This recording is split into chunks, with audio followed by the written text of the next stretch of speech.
สบายดีทุกคนมื้อนี้กลับมาพบกับซองการ์ตูนสาวผู้ไทยคือเก่านะทุกคนเนาะมื้อนี้ทุกคนเป็นตอนแรกเป็นมื้อแรกเนาะมื้อนี้หันทุกคนค่อยสิมาเกมอัน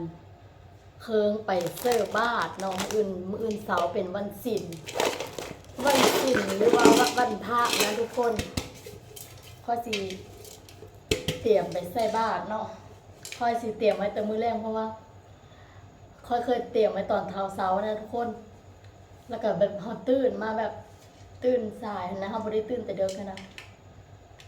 มันบุทงบุทันแล้วก็แบบการนะทุกคนวันนี้นะค่อยนะสิเต็มไว้ตั้งแต่ตอนกลางคืนนี่เลยเนาะแล้วก็มื้อเช้ากะ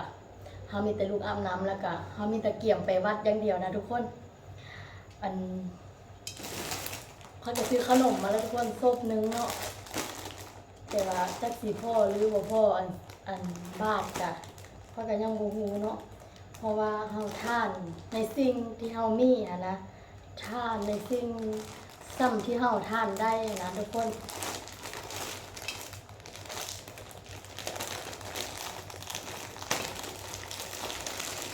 ซ้ำน้ำจิตน้ำใจที่เฮามีเนาะเราจะติดแกะอันนี้ก็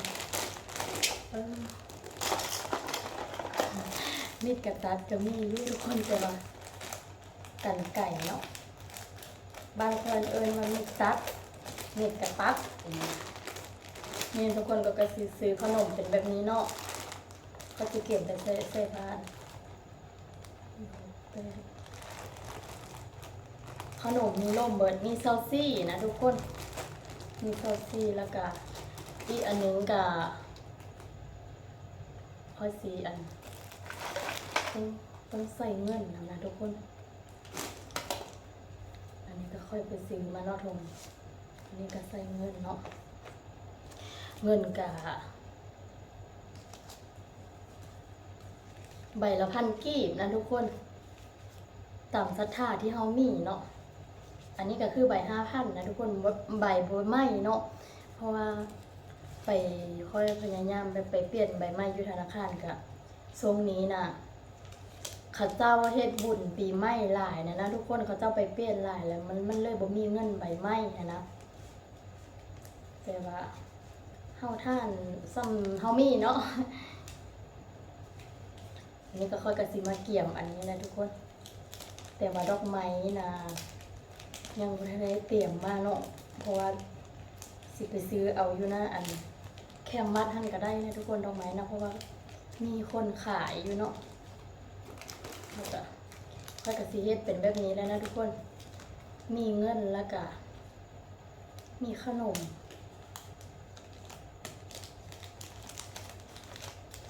ค่อยสิใส่เป็นแบบนี้เลยนะทุกคน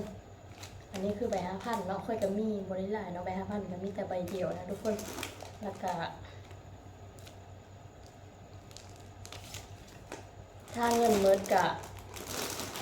เอาขนม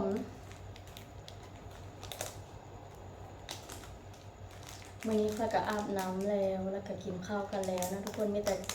เกมเครื่องอันไปใส่บ้านมื้อเช้าแล้วก็แล้วเบะคอยมื้อนี้เอ้า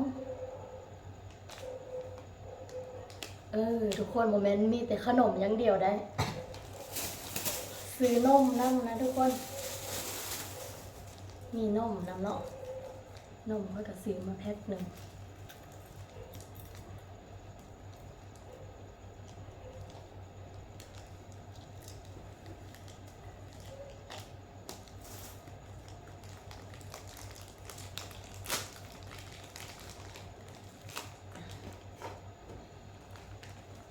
ก็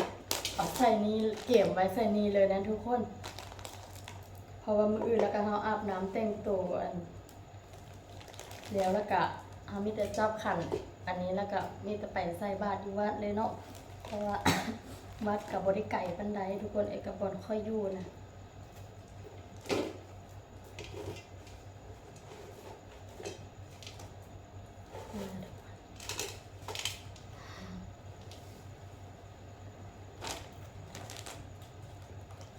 เงินกะมีแต่สำนีนะทุกคน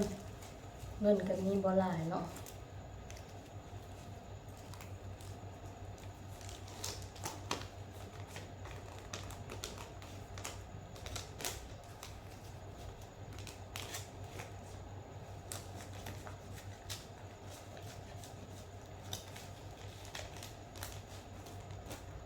สีได้ประมาณนี้นะทุกคน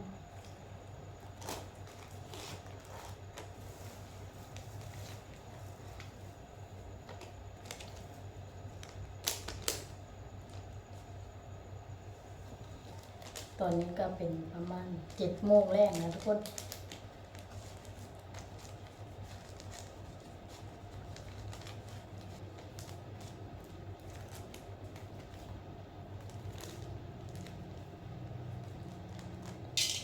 คนก็ได้หลายแล้วนะเราได้เป็นสั่นข้าวหนึ่งนะทุกคนอันนี้ใส่เงินเนาะบางทีค่อยกะ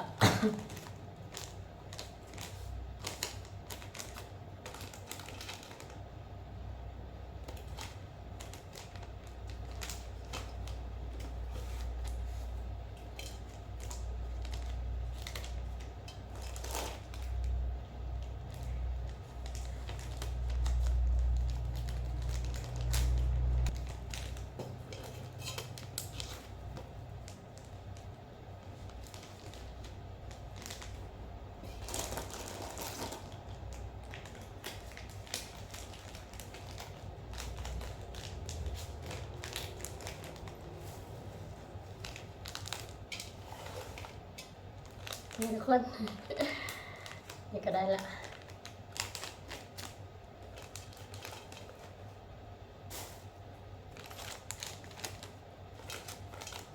ฝั่งนี้ก็เงินฝั่งนี้ก็ขนมนะทุกนี่ทุกคนอันเครื่องค่อยเก็บเสื้อบ้านเนาะค่อยกะแล้วเป็นที่เรียบร้อยแล้วนะทุกคนวันนี้ค่อยกะสีจัดเนาะทุกคนเนาะค่อยสีจัดใส่อันนี้เนาะค่อยสีจัดเลยนะทุกคนอันนี้ก็นมนะทุกคนค่อยกะซื้อนมมาพร้อม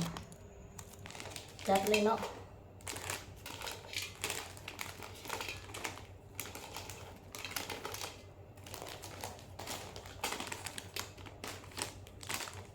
เป็นยังไง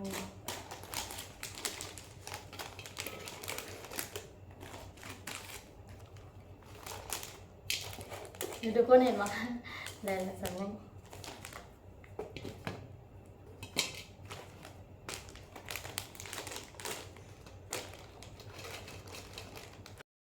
นี่ทุกคนอันนี้แหละเกมใส่บาทนะเงินใบเศร้าเนี่ยมีแต่อันเดียวนะทุกคนเพราะว่ามีแต่อันเดียวเขาก็ใส่แต่อันเดียวเนาะเหลือหันกะใบละ1,000แล้วก็ใบ10,000ก็มีอันนึงนะทุกคนแล้วก็ใบ5,000ก็มีแต่ใบเดียวเนาะตามศรัทธานะทุกคนนะตามศรัทธาที่เขามีอันนี้ยังบ่ได้ครบนะทุกคนยังอีกดอกไม้ยังอีกข้าวแล้วก็ยังอีกน้ำเนาะอันส่วนที่ยังเหลือนะมื้ออื่นนะสิไปซื้อต่อนะทุกคนไปซื้อเอาแล้วก็สิลงไปวัดเนาะอันนี้ก็พอแต่สำนี้ก็น่าทุกคนสำหรับอันแรงมื้อนี้นะมื้ออื่นจังต่อมาคือว่าได้ยินอันค่อยกำลังข้ามมาในทุกคนค่อยกำลังสิไปฮับเอาอยู่หน้าด้านนะทุกคนนะตอนนี้นะนั้นทุกคนเมื่อคืนนี้ค่อยบ่ได้ถ่ายสำหรับตอนไปรัดนะเพราะว่ารถเขาเจ้ามาส่งฮอดหน้าห้องเลยเห็น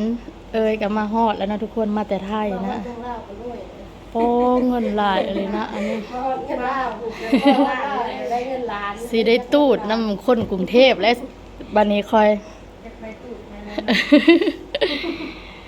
มาฮอดห้องแล้วนะทุกคนอันนี้ก็ป้าสีผมก็เปลี่ยนรถนะทุกคนนี่พวกงามๆนะค่อยกับบ่ได้ไปกรุงเทพซะบ่เนาะ วันนี้ค่อยก็สิไปซื้อบาทต่อนะทุกคนแหวนอนน้ำค่อยนะทุกคนห้องนอนก็พอดีนอนแง่เดียวนอนเลย พอดีเต็ม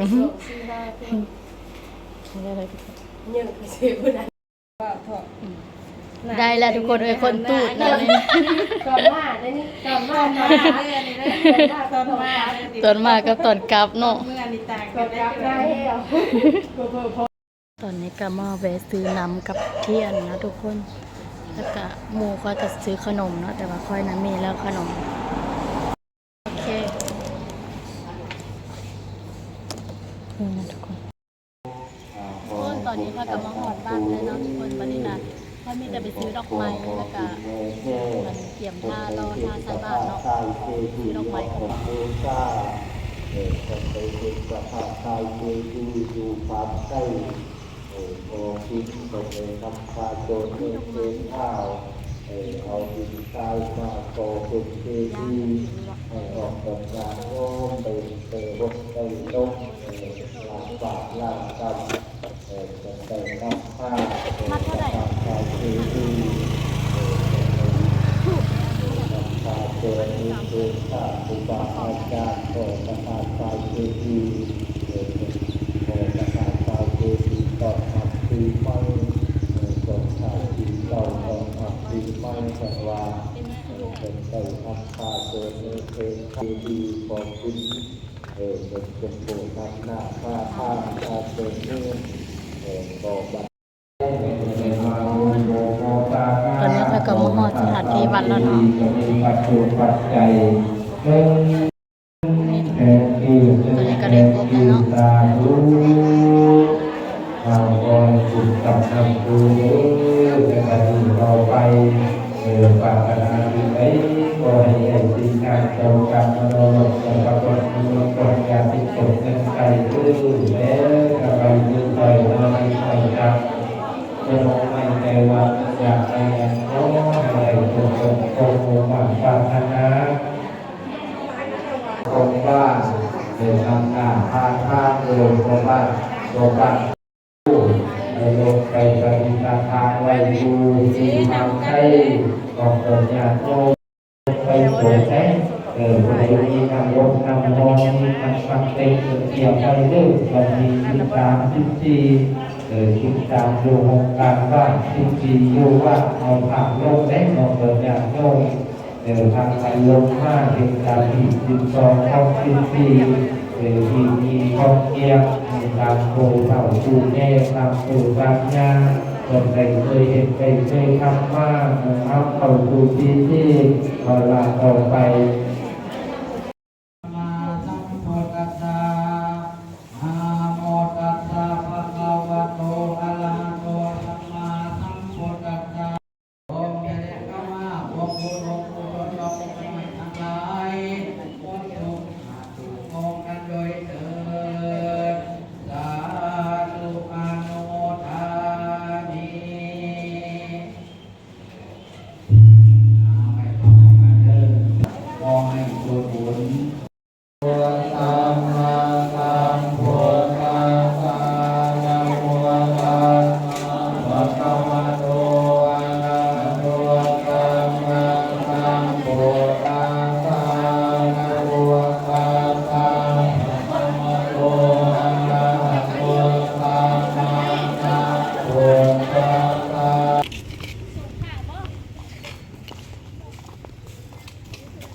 ตัว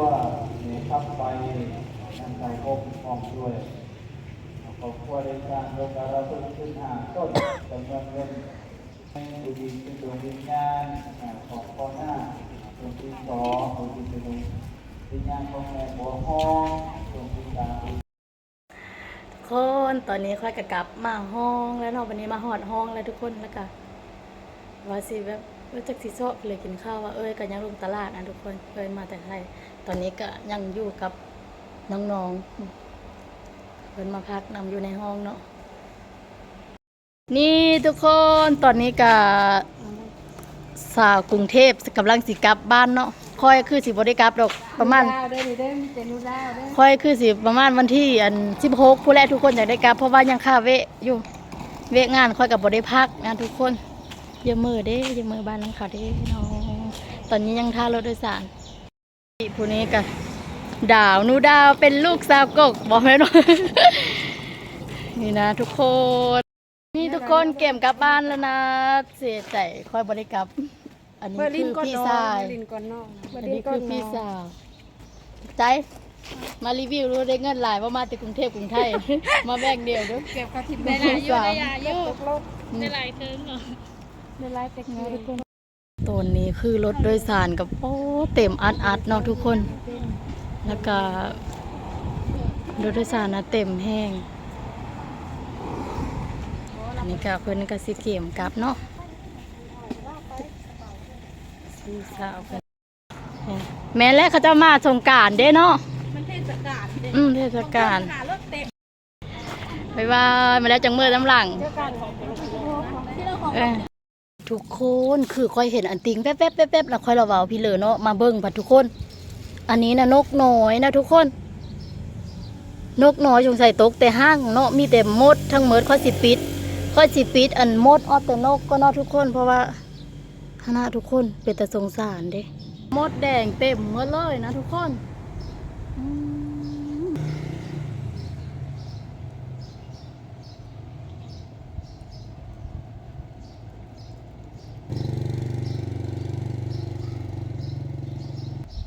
ปิดมดออดแต่นกนะทุกคน